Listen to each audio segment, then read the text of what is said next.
The quantum resonance chamber of the Interstellar research vessel hummed with an unsettling intensity. Captain Zara watched as holographic displays flickered with impossible data streams, each reading more contradictory than the last.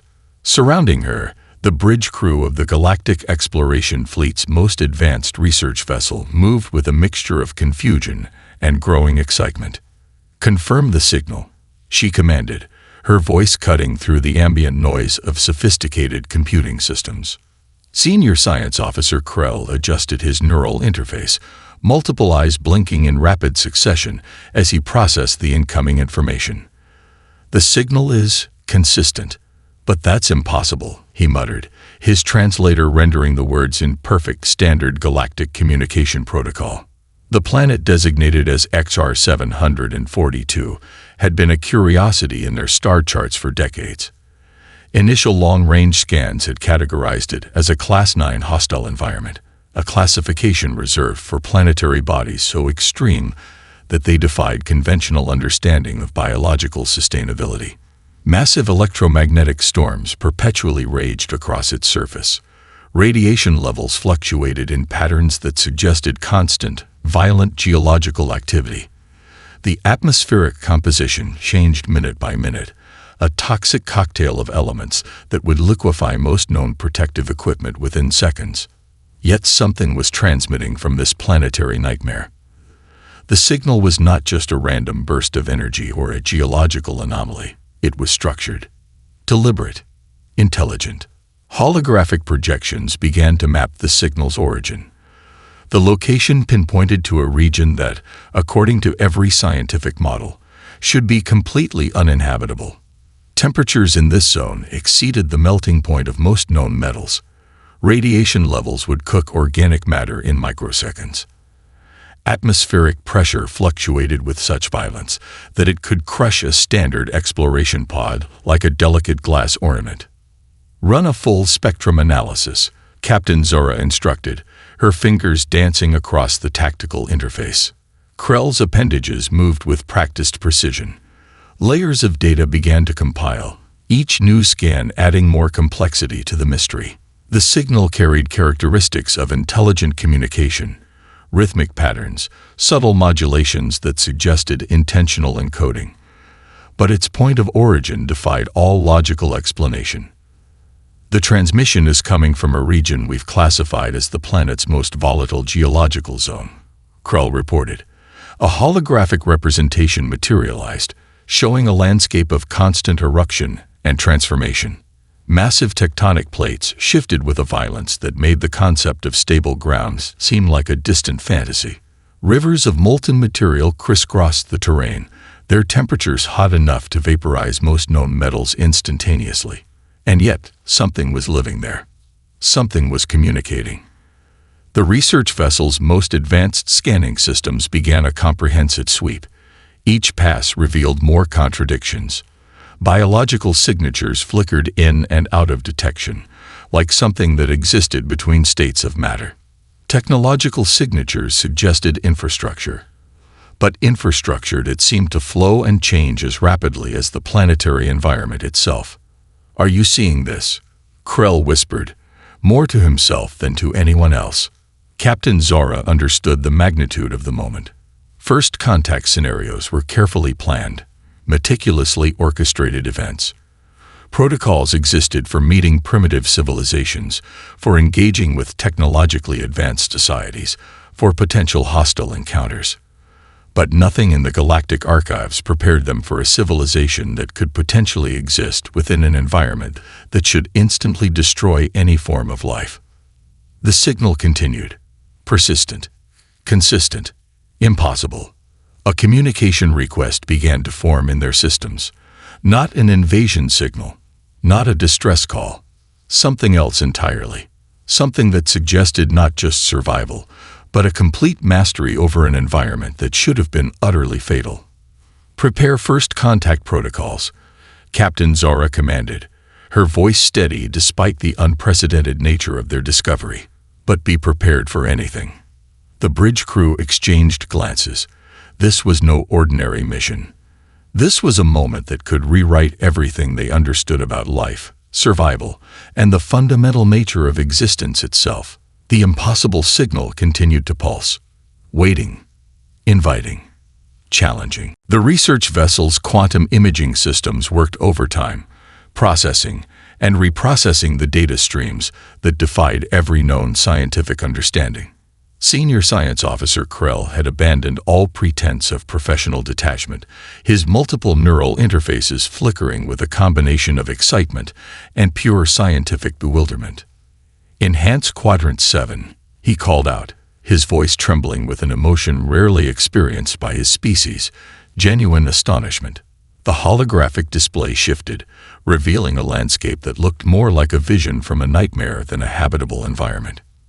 Massive geological formations twisted and churned, with rivers of molten material weaving between rock structures that seemed to pulse with an almost organic quality.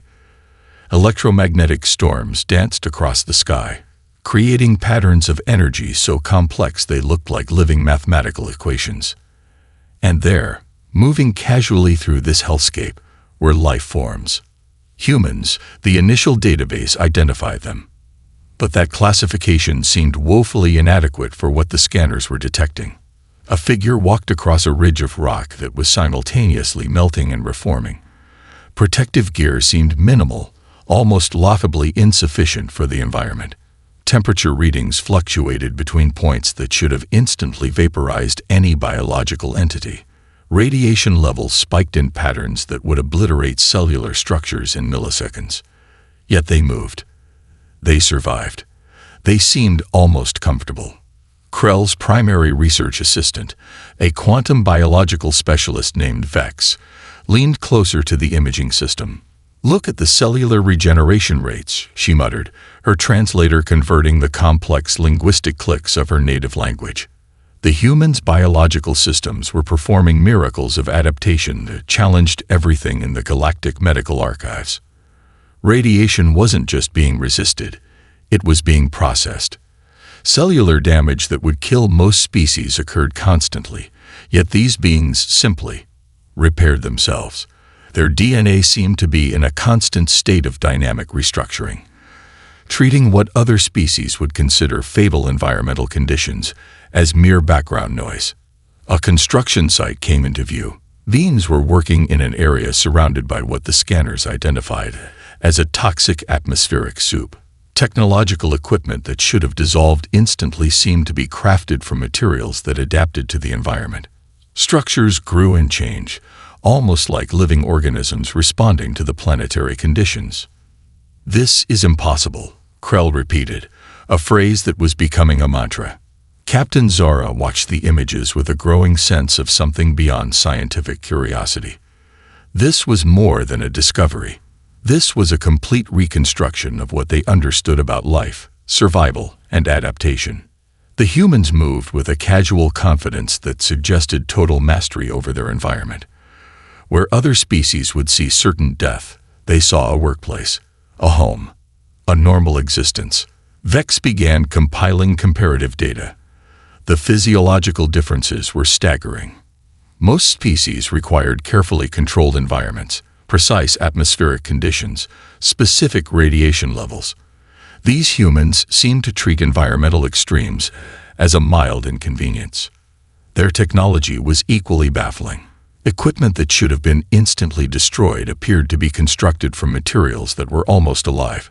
Structures seemed to breathe, to adapt, to respond to the constantly changing planetary conditions. "They're not just surviving," Vex said slowly. "They're thriving."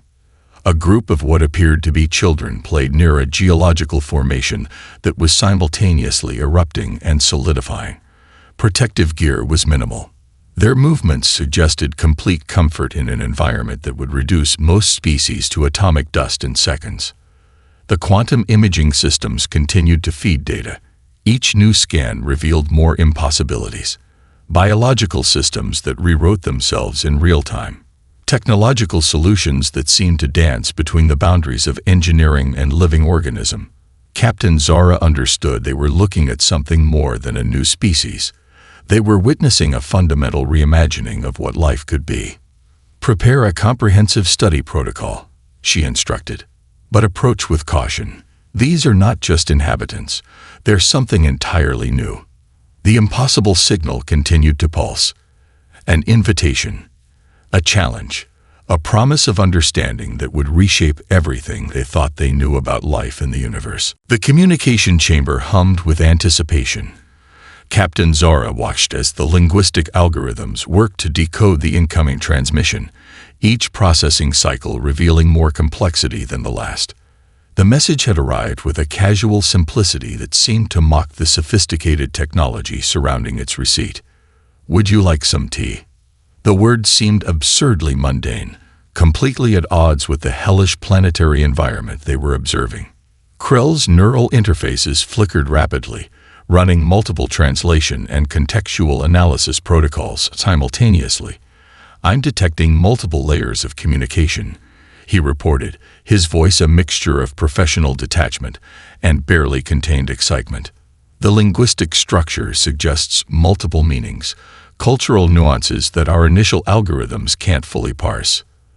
The communication had originated from a location that moments ago their sensors had identified as experiencing temperatures capable of melting advanced ceramic alloys.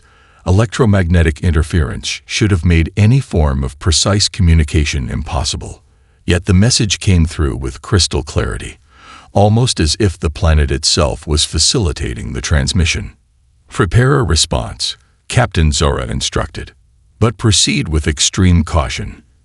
Vex began configuring the communication array, her multiple appendages moving with practiced precision. The standard first contact protocol seemed woefully inadequate for this situation.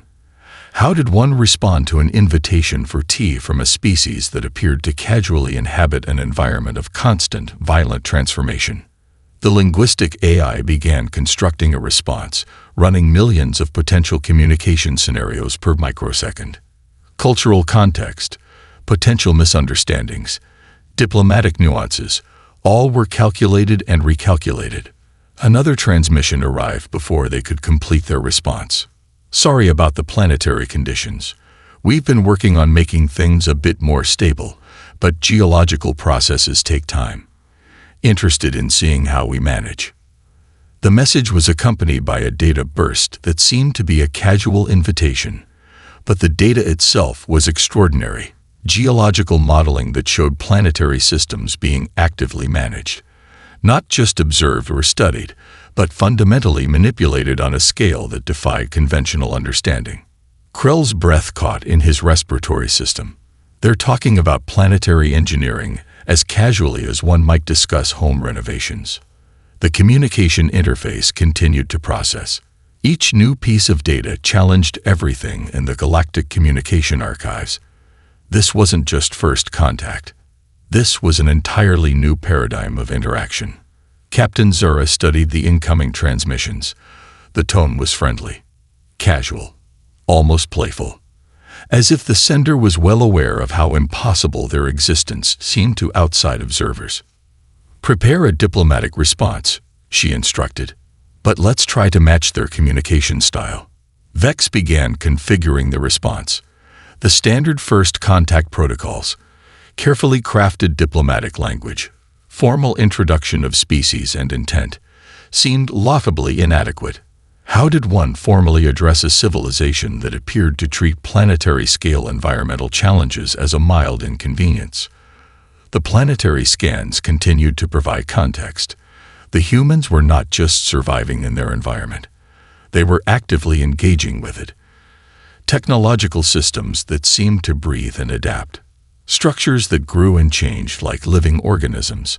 An entire civilization that appeared to be in constant, dynamic conversation with the most hostile environment imaginable. Another transmission arrived. "We've got some interesting geological samples if you're interested. Fair warning. They're a bit warm.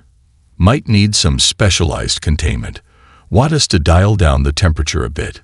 The message was accompanied by a data package that showed precise geological mapping. Not just mapping, active management, tectonic plates being guided, electromagnetic storms being channeled, radiation being processed and redistributed. Krell's neural interfaces were working overtime. They're offering to modify their planetary conditions for our convenience, he said, a note of disbelief in his voice. Captain Zara allowed herself a moment of genuine emotion, something rarely displayed by her species. Amazement, wonder, a sense that everything they understood about life, adaptation, and survival was about to be fundamentally reimagined. Respond, she instructed. And let's be honest about our capabilities and our limitations. The communication array began to compile a response. First contact protocols forgotten. Scientific detachment abandoned. They were about to have a conversation that would reshape everything they understood about life in the universe. The impossible signal continued to pulse. An invitation. A challenge. A promise of understanding beyond anything they had ever imagined. The medical research lab of the exploration vessel resembled a controlled chaos of scientific equipment. Holographic displays flickered with genetic sequences that defied every known principle of biological science. Senior researcher Vex stood transfixed, her multiple sensory appendages trembling with a mixture of excitement and pure scientific disbelief. "This is not possible," she muttered, a phrase that had become a running joke among the research team. The human biological samples they had carefully collected told a story of adaptation that challenged the fundamental understanding of life itself. What should have been catastrophic cellular damage appeared to be nothing more than a routine biological process for these extraordinary beings. Dr. Krell approached the main analysis station, his neural interfaces working overtime to process the incoming data. "Look at the cellular regeneration rates," he said, pointing to a holographic representation of human DNA that seemed to be in constant dynamic motion. Traditional understanding suggested that radiation would destroy cellular structures. For humans, it appeared to be nothing more than a source of energy to be processed and redirected.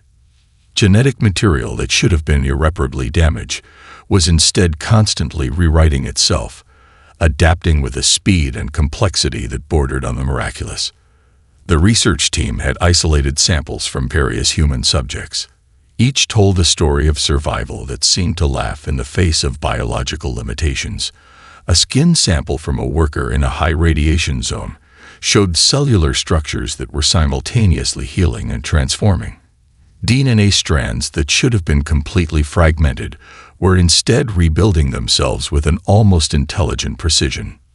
"It's like their entire biological system is a living, adaptive computer," Vex observed, her translator rendering the words with a mixture of scientific precision and pure wonder. Comparative studies revealed the true extent of human biological uniqueness. Most known species required carefully controlled environments, precise nutritional inputs, specific ranges of temperature and radiation. Humans seem to treat these environmental constraints as mere suggestions. A series of medical scans showed something even more extraordinary. What other species would consider fatal genetic mutations were processed by the human body as opportunities for improvement. Cellular damage that would kill most life forms was being rapidly repaired, with the genetic code actually improving during the process. "They're not just surviving," Krell said slowly. "They're evolving in real time." The research team began to compile their findings. Each new discovery raised more questions than answers. The human immune system was less a defensive mechanism and more a constant, aggressive redesign of biological parameters. Exposure to extreme conditions that would obliterate most life forms appeared to be processed as a form of biological training. Blood samples showed something equally remarkable: cellular structures that could instantly adapt to changing environmental conditions, immune responses that didn't just fight threats but seemed to learn from them, incorporating beneficial mutations with terrifying efficiency. A series of medical recordings showed human subjects experiencing what should have been fatal radiation exposure. Instead of destruction, the body seemed to process the energy, redirecting it, using it as a source of cellular information and potential improvement. "It's like their entire biological system is a continuous improvement algorithm," Vex noted, her scientific detachment giving way to a sense of pure amazement. The genetic analysis revealed layers of complexity that current scientific understanding could barely comprehend. Multiple backup systems, adaptive genetic memory, cellular structures that could instantly reconfigure themselves in response to environmental challenges. What other species would see as a threat, humans appeared to view as an opportunity for growth. Krell pulled up a comparative analysis. Most known species had relatively static genetic structures. Minor variations occurred over generations. Humans seemed to be performing genetic modifications in real time, with each environmental challenge serving as a potential evolutionary leap. They're not just a species, he said quietly. They're a living, adaptive system. The medical team continued their analysis, each new discovery more mind-bending than the last. Genetic material that could instantly repair itself. Cellular structures that learned and adapted with each challenge. A biological system that treated extreme conditions not as a threat, but as raw material for improvement. The impossible signal continued to pulse. An invitation, a challenge, a promise of biological potential that would rewrite everything they understood about life itself. Captain Zara watched the research unfold, understanding that they were witnessing something more than a new species. They were seeing a fundamental reimagining of what life could be. The research team's observation deck fell silent as the first detailed scans of human technological infrastructure began to materialize. What appeared to be simple protective equipment revealed layers of complexity that challenged every known principle of engineering. Dr. Krell's neural interfaces flickered rapidly, processing data streams that seemed to defy fundamental laws of physics. "These are not just tools," he muttered. "They're living systems." A construction site came into focus. What initially looked like standard industrial equipment revealed itself as something far more extraordinary. Machinery that didn't just operate in the extreme planetary environment. It seemed to breathe and adapt alongside it. Protective gear flowed and changed, its molecular structure actively responding to surrounding conditions with a fluidity that blurred the line between technology and organic life. Vex leaned closer to the holographic display, her multiple sensory appendages extended in pure scientific fascination. The technological solutions before them were less about protection and more about active environmental negotiation. Where other species would build barriers against hostile conditions, humans appeared to be in constant, dynamic dialogue with their environment. A mining operation demonstrated this principle most dramatically. Drilling equipment moved through geological formations that should have instantly destroyed any known mechanical system. The machines seemed to flow around obstacles, their structural integrity changing in real time. Molecular compositions shifted, adapting to temperature, pressure, and electromagnetic interference with an almost organic intelligence. "Look at the adaptive response," Krell said, highlighting a sequence where a drilling module encountered an unexpected geological formation. Instead of breaking or requiring replacement, the equipment simply restructured itself. Microscopic components realigned, material properties changed, the entire system reconfiguring to meet the new challenge.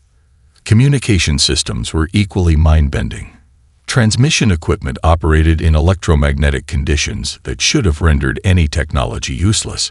Yet these human-created devices seemed to dance with the planetary interference, using the chaotic energy as a communication medium rather than fighting against it. A series of habitat modules came into view. These were not static structures but dynamic living systems, walls that breathed, surfaces that could rapidly change composition, protective barriers that seemed to think, to anticipate, to respond to environmental challenges before they fully manifested. Vex compiled a preliminary report. "Their technology is not separate from the environment," she observed. "It's an extension of it. Energy production systems defy conventional understanding. What should have been impossible energy generation methods transformed planetary radiation and geological activity into usable power. Massive infrastructure projects appeared to be actively managing planetary conditions, channeling geological energy, redistributing electromagnetic forces. The research team watched a sequence showing infrastructure repair. Where other species would require extensive maintenance and replacement, Human technological systems seemed to heal themselves. Damaged components would restructure, materials would flow and reform, entire systems adapting with a speed that seemed almost magical. "They're not building technology," Krell said slowly. "They're growing it." Protective suits were particularly fascinating. What appeared to be simple clothing revealed microscopic systems that actively managed environmental interaction. Temperature regulation that went beyond simple insulation. Radiation processing that transformed potentially harmful energy into biological information. A transportation system demonstrated similar adaptive capabilities. Vehicles that could instantly modify their structural composition. Molecular structures that could flow around environmental challenges, changing form and function in milliseconds. "This is beyond engineering," Vex noted. "This is a form of technological ecology." Each new scan revealed more complexity, technology that learned, systems that anticipated, infrastructure that seemed to have a form of collective intelligence, responding to planetary conditions with a sophistication that made traditional engineering look like crude mechanical manipulation. The research team began to understand that they were looking at something more than technological solutions. These were living systems, technologies that breathed, adapted, grew, and transformed. Captain Zara watched the data streams, understanding that they were witnessing a fundamental reimagining of the relationship between technology, environment, and life itself. The impossible signal continued to pulse. An invitation, a challenge, a promise of technological potential that would reshape everything they understood about engineering, adaptation, and survival. The simulation chamber of the research vessel became a crucible of scientific revelation. Captain Zara watched as multiple computational systems worked to model potential planetary invasion scenarios, each iteration revealing more about the extraordinary defensive capabilities of the human world. Dr. Krell's neural interfaces pulsed with an intensity that suggested pure intellectual excitement. "This is not a planet," he muttered. "This is a living defense system." Initial strategic models suggested a standard planetary invasion would be challenging. What quickly became apparent was that challenging was a profound understatement. The planet itself seemed to be an active, intelligent defensive mechanism. Geological simulations showed planetary systems that could respond to potential threats with a complexity that defied traditional understanding of planetary physics. Electromagnetic fields could shift and concentrate with surgical precision. Tectonic plates could realign to create impassable terrain in moments. Atmospheric conditions could transform to neutralize incoming technological systems. Vex compiled the initial defensive analysis. Potential invasion routes would encounter multiple layers of environmental defense. Approach vectors that seemed clear would suddenly become impossible. Technological systems designed for planetary invasion would find themselves systematically dismantled by the planet's adaptive responses. A computational model demonstrated the planet's defensive capabilities, and simulated invasion fleet would encounter rapidly changing geological formations, electromagnetic interference that could disable advanced technological systems, radiation patterns that could be focused and redirected with terrifying precision.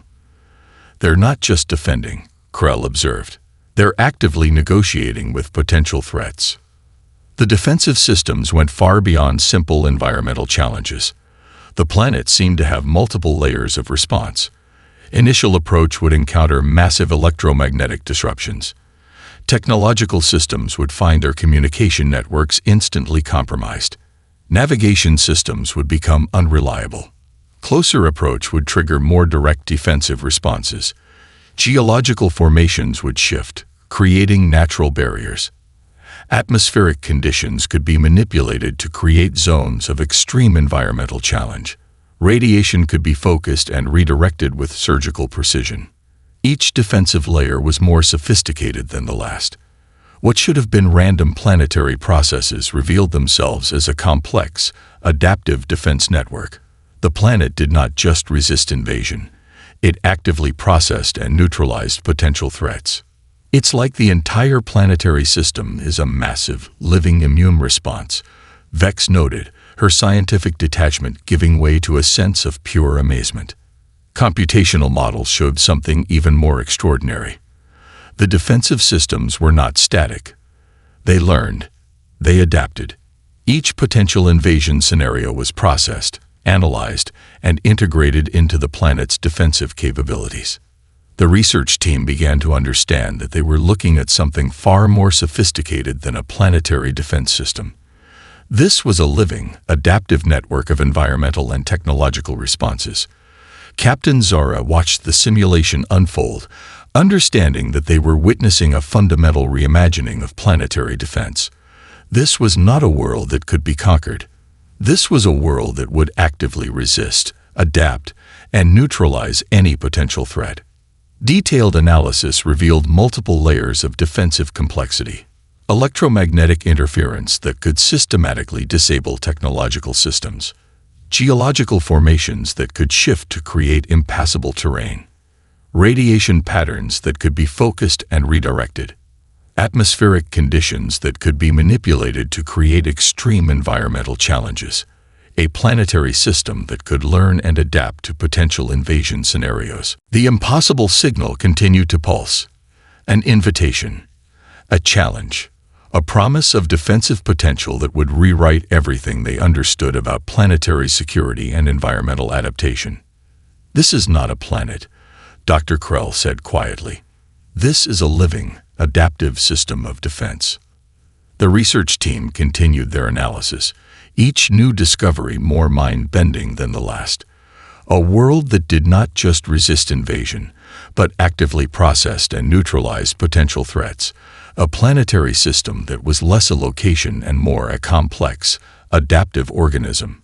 Captain Zara understood that they were looking at something beyond traditional scientific understanding. This was a new paradigm of planetary existence, a world that was simultaneously a home, a technological marvel, and a living, adaptive defense system. The cultural archives received from the human transmission were unlike anything in the Galactic Confederation's extensive database. Dr. Vex carefully reviewed the data streams, her multiple sensory appendages trembling with a mixture of fascination and intellectual excitement. This was not just a record of a civilization. This was a blueprint of survival. Educational systems revealed the first glimpse into human cultural adaptation. Where other species would teach survival as a set of rigid protocols, humans approached environmental challenges as continuous learning opportunities.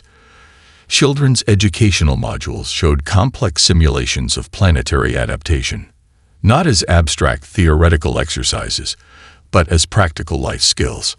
A recorded educational session demonstrated the principle. Young humans were presented with increasingly complex environmental challenges. Each scenario was not about avoiding difficulty, but about finding innovative solutions. Failure was not a setback, but a valuable data point. Learning was a dynamic, continuous process of transformation. Dr. Krell compiled the initial cultural analysis. "They don't just survive," he observed. "They transform." Art and cultural expressions told a story of continuous adaptation. Musical compositions that used planetary electromagnetic interference as an instrument, visual art created from geological formations, performance pieces that celebrated the planet's constant transformation. Their historical archives showed a civilization that had repeatedly reimagined itself. Technological challenges were not obstacles but opportunities. Environmental changes were not threats but invitations to innovate. Each potential crisis became a moment of collective problem-solving. Work cultures demonstrated an extraordinary approach to challenge. Professional environments were not static spaces, but dynamic systems of continuous improvement. Job roles were fluid. Skills were constantly evolving. The concept of specialization gave way to adaptive generalism. They treat existence as a collaborative problem-solving exercise. Vex noted, her translator rendering the observation with scientific precision. Social structures revealed even more fascinating insights. Communities were not just collections of individuals, but adaptive networks. Information flowed rapidly. Solutions were developed collaboratively. Individual capabilities were constantly expanding, with each person viewing personal growth as a collective responsibility. Psychological profiles showed something extraordinary. What other species would consider extreme stress, humans processed as a form of personal and collective development. Challenges were not feared but anticipated. Uncertainty was not a source of anxiety, but an opportunity for innovation. Family and community structures demonstrated remarkable flexibility. Support systems that could instantly reconfigure to meet changing environmental and social challenges. Education, healthcare, social support, all were viewed as dynamic, adaptive networks rather than fixed institutions. The research team watched cultural transmission after cultural transmission. Each revealed a civilization that had transformed survival into an art form, not through technological dominance, but through continuous collective adaptation. Cultural celebrations fascinated the research team. Festivals that commemorated planetary geological events, artistic performances that incorporated extreme environmental conditions, music that used planetary electromagnetic interference as an instrument. They don't just live on their planet, Captain Zora observed. They participate with it. Philosophical and spiritual traditions showed a profound understanding of change. Belief systems that celebrated transformation. Philosophical frameworks that viewed existence as a continuous process of adaptation and growth. Spiritual practices that saw challenge as a form of personal and collective evolution. Economic systems were equally revolutionary. Resources were not just extracted but carefully managed. Technological and environmental innovation were not separate fields but integrated approaches to collective survival. Every challenge was viewed as an opportunity for collective growth. The impossible signal continued to pulse. An invitation, a challenge, a promise of cultural potential that would rewrite everything they understood about societal development and human capability. Vex compiled her final cultural analysis. They are not just a species, she reported. They are a living, adaptive system of collective intelligence. The research team understood they were witnessing something extraordinary. A civilization that had transformed survival into an art form. A culture that saw challenges not as obstacles but as opportunities for collective growth and transformation. Captain Zora watched the cultural transmissions, understanding that they were looking at a fundamental reimagining of what a civilization could be. Not a static system, but a dynamic, continuously evolving network of collective potential. The final diplomatic summit would be remembered as a moment that redefined galactic understanding. Captain Zora stood at the center of the observation deck, surrounded by the most brilliant minds of the Galactic Confederation. The human delegation sat across from them, a group that seemed simultaneously ordinary and extraordinary. Dr. Krell's neural interfaces worked overtime, processing the complex layers of communication that went far beyond traditional diplomatic protocols. This was not a meeting between species. This was a negotiation of potential. The human representative, a middle-aged individual with eyes that seemed to hold entire worlds of possibility, began the conversation with a simple statement. "We understand you're trying to understand us. Let's make this easier." What followed was not a traditional diplomatic exchange, but a comprehensive overview of human potential that challenged everything the Galactic Confederation thought they knew about intelligent life. The humans presented a comprehensive proposal, not of conquest, not of submission, but of collaborative potential. Their planetary challenges had forced them to develop technologies and adaptive capabilities that went far beyond conventional understanding. Planetary engineering techniques that could transform hostile environments. Biological adaptation methodologies that could revolutionize medical science across multiple species. "We're not looking to join your confederation," the human representative explained. "We're offering a different kind of partnership." The proposal was breathtaking in its scope. Shared research into adaptive technologies, collaborative approaches to planetary restoration, methods of survival that could transform how intelligent species approached environmental challenges. Vex compiled the initial analysis.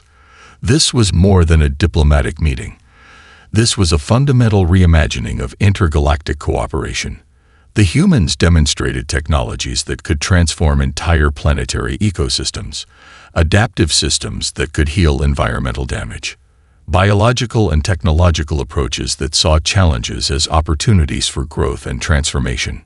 Our greatest resource, the human representative said, is our ability to see potential where others see limitation.